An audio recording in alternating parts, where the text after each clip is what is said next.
Master of design കഴിഞ്ഞിട്ടുള്ള ആളാണ്. അതെ യെസ്. ആൻഡ് കുറച്ചുകൂടി ഒരു പ്രൊഡക്റ്റ് ബിൽഡിംഗ്, പ്രൊഡക്റ്റ് ഡിസൈൻ, ഒരു യൂസർ ബയസ് ബേസ്ഡ് അങ്ങനെ തിങ്ക് ചെയ്യുന്ന ഒരാളാണല്ലേ? അത് അങ്ങനെ തിങ്ക് ചെയ്യുന്നതെന്ന് വെച്ച് കഴിഞ്ഞാൽ അതെനിക്ക് അത് പക്ഷേ മോസ്റ്റ് പേഴ്സണൽ സ്പേസസിൽ അത് ഭയങ്കര ട്രിക്കിയാണ്. റിലേഷൻഷിപ്സിലൊക്കെ നമ്മൾ യൂസർ ഓറിയൻറ്റഡ് ആയിട്ടൊക്കെ തിങ്ക് ചെയ്ത് കഴിയുമ്പോഴത്തേക്കും, പക്ഷേ once you start training your brain to be a design thinker, there is no going back. Like everything else is going to get messed up.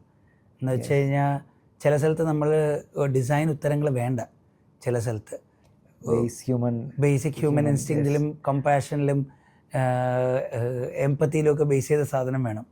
അപ്പം പക്ഷേ ഡിസൈൻ തിങ്കിങ്ങിൽ കയറി കഴിഞ്ഞ് കഴിഞ്ഞാൽ ആ 5 ഫോൾഡ് അതിൽ കൂടെ പോകാൻ പറ്റത്തുള്ളൂ. അതെനിക്ക് മെസ്സാണത് എൻ്റെ പല കാര്യങ്ങളും.